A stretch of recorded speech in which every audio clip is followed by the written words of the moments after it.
नमस्कार, मैं डॉक्टर अमित केसरवानी आप लोगों का अनुसंधान एकेडमी की यूट्यूब चैनल पे हार्दिक स्वागत व अभिनंदन करता हूँ।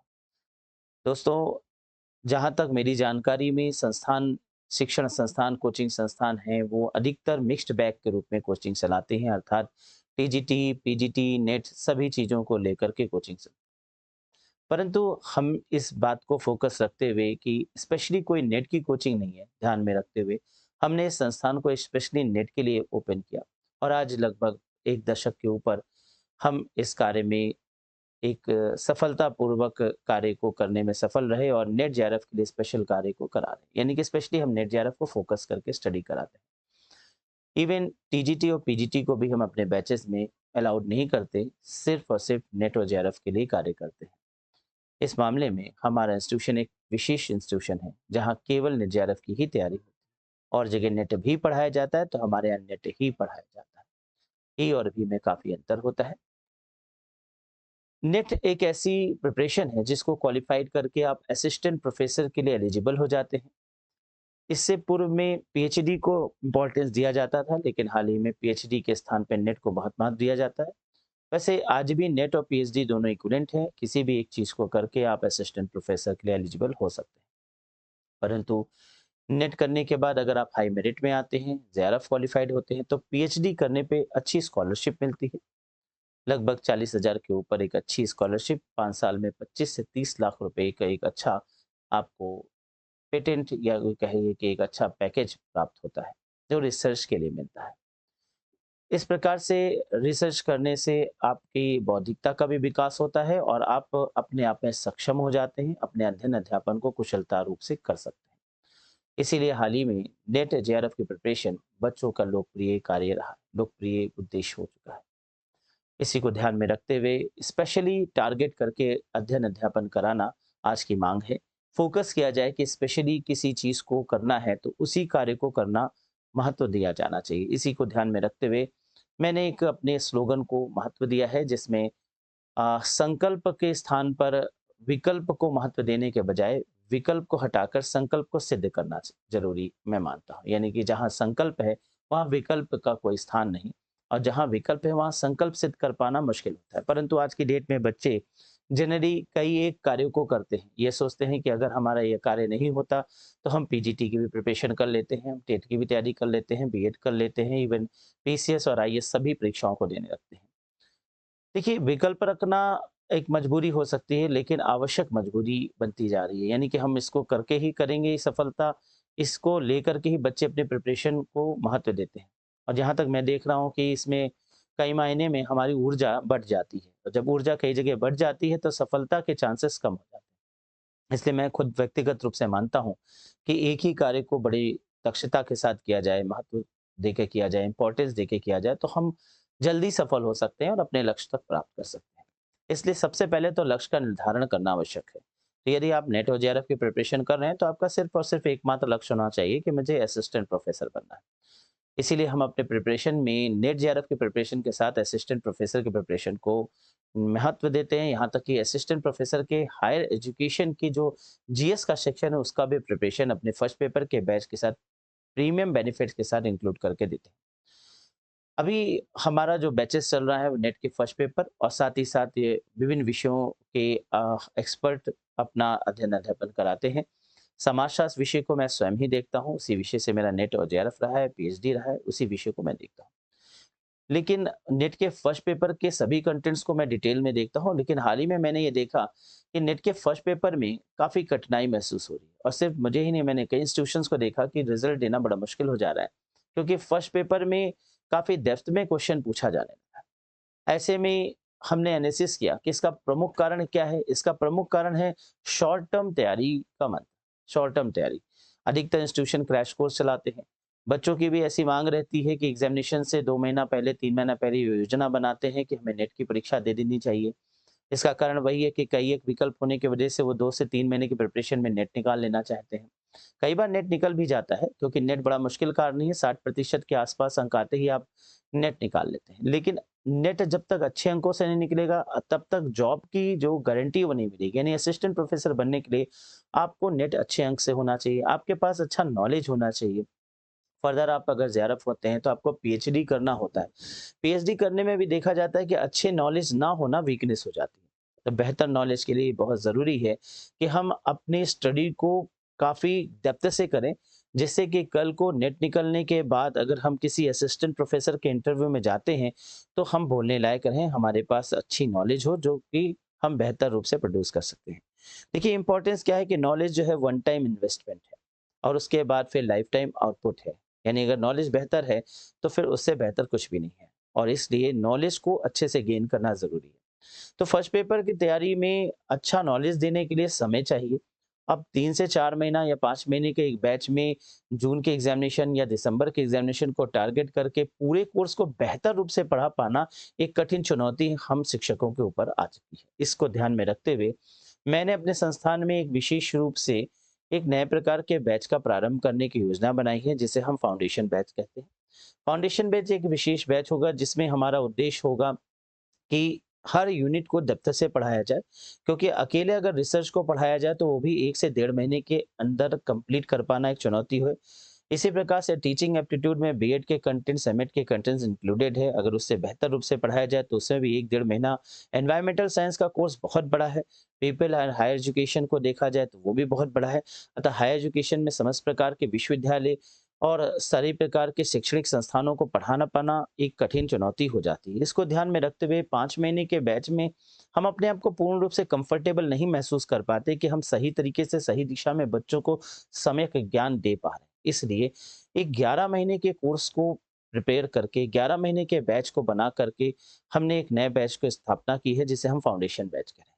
अगले सप्ताह से उसका प्रारंभ होने जा रहा है। फाउंडेशन बैच ऐसा बैच होगा जिसमें हम किसी एग्जामिनेशन को नहीं टारगेट करेंगे। यानी इसमें टारगेट हमारा कोई दिसंबर या कोई जनवरी नहीं होगा।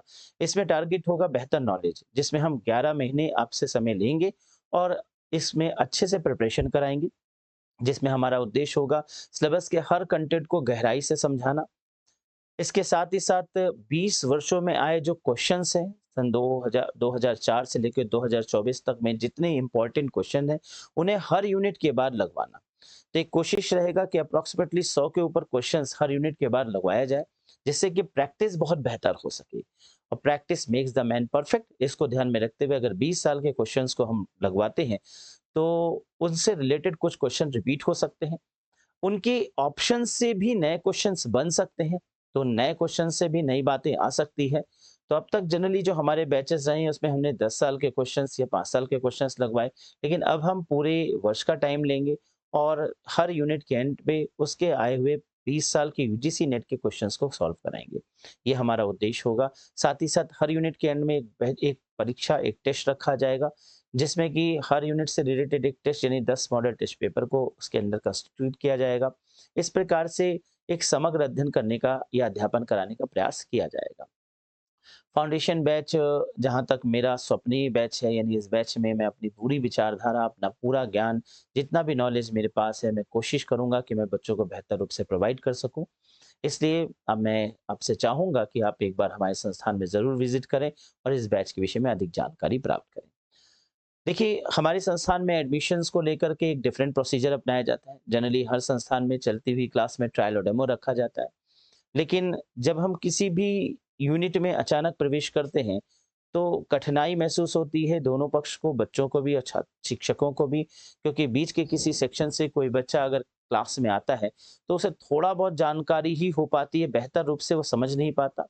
शिक्षक भी अगर छात्र से कुछ बात करना चाहता है, तो चलती क्लास में बेहतर रूप से बात नहीं कर पाता और छात्र भी कई बार परहेज और एक कहा जाए तो भय सा महसूस करते हुए ज़्यादा बातें नहीं कर पाता। क्लास डिस्टर्बेंस भी होती है, इसलिए भी ट्रायल और डेमो की ये फ़िलॉसफ़ी उचित नहीं प्रतीत होती। इसलिए ट्रायल और डेमो की इस फ़िलॉसफ़ी को बेहतर रूप से प्रदर्शित करने के दृष्टिकोण से हमने एक वर्कशॉप करने का एक प्रयोजन बना रखा है, जिसमें जब भी हमारे यहाँ कोई नया बैच, नया सेक्शन, नया यूनिट स्टार्ट होता है, तो हम एक वर्कशॉप करते हैं। वर्कशॉप से हम एडमिशन लेते हैं, बीच के सेक्शन से लोगों को नहीं एडमिट करते हैं। नया सेक्शन जब हमारा शुरू होता है, तभी हम वर्कशॉप रखते हैं। उस वर्कशॉप में 3 दिन की वर्कशॉप रखी जाती है। इस कार्यशाला में पहले दिन 5 घंटे की अवधि दी जाती है, जिसमें हम सबसे पहले नेट के फर्स्ट पेपर के टेस्ट लेते हैं। उसके बाद हम 4 घंटे एक क्लास लेते हैं जिसमें नेट के ऊपर डिटेल इन्फॉर्मेशन देते हैं। अधिकतर बच्चों को सही से जानकारी नहीं है, नेट करने के बाद हमें क्या करना है, कैसे जॉब लगती है, सारी बातों को बेहतर रूप से जानना ज़रूरी है। इन्हीं बातों को ध्यान में रखते हुए नेट की पूरी इन्फॉर्मेशन, नेट क्या है, नेट करने के बाद क्या-क्या लाभ है, assistant professor, associate professor, professor बनने की अधिमान योग्यताएँ, विश्वविद्यालय के नॉर्म्स, डिग्री कॉलेज के मानक, कैसे अप्लाई करना है, एपीआई स्कोर कार्ड, पेपर का पब्लिकेशन, क्या पीएचडी करना हमें ज़रूरी है या बिना पीएचडी के हम असिस्टेंट प्रोफ़ेसर बन सकते हैं। तमाम बातों के साथ लोक सेवा आयोग, उच्च शिक्षा सेवा चयन आयोग, संघ लोक सेवा आयोग से विभिन्न विश्वविद्यालय और उनके संगठक कॉलेजेस से जो भर्तियाँ निकलती हैं, उनके लिए हमें क्या और चीज़ों की आवश्यकता होती है, पूरी बातों को एक विहंगम चर्चा के रूप में लगभग 4 से 5 घंटे की क्लास में ऑर्गेनाइज़ किया जाता है। पहले दिन की इस क्लास को हम जनरल काउंसलिंग क्लास कहते हैं। अगले दिन फिर एक क्लास रखते हैं। अगेन एक बार को 5 घंटे के लिए एक क्लास रखी जाती है, जिसमें 1 घंटा हम आपका टेस्ट लेते हैं सेकंड पेपर का। फिर 4 घंटे की एक क्लास होती है, जिसमें हम डिटेल इन्फॉर्मेशन देते हैं अपने फर्स्ट पेपर के ऊपर। फर्स्ट पेपर के हर सेक्शन पे teaching, research, logic, reasoning, data interpretation, higher education, environmental science, information, communication technology, communication, comprehension, educational, constitution, polity, हर सेक्शन से एक-एक क्वेश्चन उठाते हैं, बच्चों से पूछते हैं, बच्चे उसका सही गलत जवाब देते हैं, हम उसका सही से एनालिसिस करते हैं, दोहरी प्रक्रिया हो जाती है। उनकी स्थिति क्या है हमें पता चल जाती है, हमारे पढ़ाने की शैली भी उन्हें पता चल जाती है। ये टू वे प्रोसेस हो जाता है और इसमें हम एक-दूसरे को बेहतर रूप से समझ लेते हैं। मेरा मानना है कि पहले दिन 5 घंटे, दूसरे दिन 5 घंटे, लगभग 10 घंटे हम बच्चे के साथ रहते हैं, जिसमें बच्चा हमें और हमारी शैली को और हम बच्चे को बेहतर रूप से समझ लेते हैं। इसके बाद अगर बच्चा सब्जेक्ट भी पढ़ना चाहता है, तो तीसरे दिन उसे विषय विशेषज्ञ से मुलाकात कराई जाती है। 2 से 3 घंटे की विषय के ऊपर क्लास भी दी जाती है। इस प्रकार से 3 दिन लगभग 12 से 13 घंटे की ये वर्कशॉप टेस्ट वगैरह के साथ मिला के रखी जाती है। इस वर्कशॉप की एक छोटी-सी शुल्क ली जाती है, जो कि आपको आगे हमारे कॉन्टैक्ट नंबर से पता चल जाएगा कि क्या इसका फीस सिस्टम है। इस वर्कशॉप के लिए रजिस्ट्रेशन एडवांस कराया जाता है, लिमिटेड लोगों को एक वर्कशॉप में बुलाया जाता है, जिसमें हम उनसे बेहतर इंटरेक्शन कर सकें और उसके बाद अगर उनकी इच्छा होती है, तो हमारे रेगुलर बैचेस में एडमिशन ले सकते हैं। फर्स्ट पेपर के 2 से 3 प्रकार के बैचेस चलते हैं। एक सिलेबस बैच है, जिसमें हम सिलेबस को केवल कवर करने का उद्देश्य रखते हैं। इसके बाद एक हमारा होता है नॉर्मल या एडवांस बैच जिसे कह सकते हैं, जिसमें हम फर्स्ट पेपर के पूरे सिलेबस के साथ-साथ विगत में आए 10 वर्षों के क्वेश्चंस को भी सॉल्व करते हैं। और अभी जो नए बैच हम प्रावधान कर रहे हैं फाउंडेशन बैच, जिसमें हम 20 वर्षों के क्वेश्चन के साथ और भी बेहतर रूप से प्रदर्शित करना और भी बेहतर रूप से खंडों को एक्सप्लेन करने के उद्देश्य से 11 महीने का बैच रखते हैं। फर्स्ट पेपर के साथ सब्जेक्ट की भी बेहतर प्रिपरेशन के उद्देश्य से अच्छे एक्सपर्ट्स जो कि विषय विशेषज्ञ हैं और सभी विशेषज्ञ हमारे यहाँ यूजीसी नेट क्वालिफाइड होते हैं।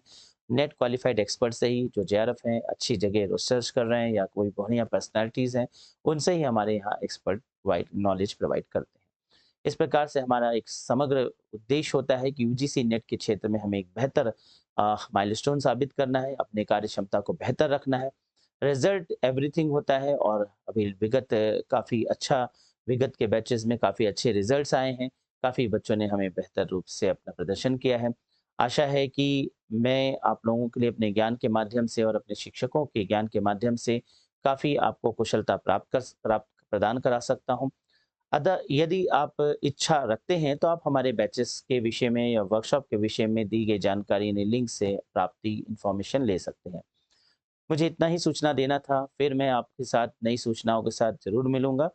अ, प्रतिदिन लगभग 1 घंटा मेरी ऑनलाइन पे फ्री क्लास सवा 7 से सवा 8 के बीच में मैं एक मीटिंग क्लास रखता हूँ। जो लोग इंटरेस्टेड हैं, वो मुझसे इस टाइम पर फ्री क्लास यूट्यूब के माध्यम से ले सकते हैं और अपना ध्यान रखिएगा। तब तक फिर एक नए बैच या नए विचारधारा के साथ फिर मुलाकात होगी।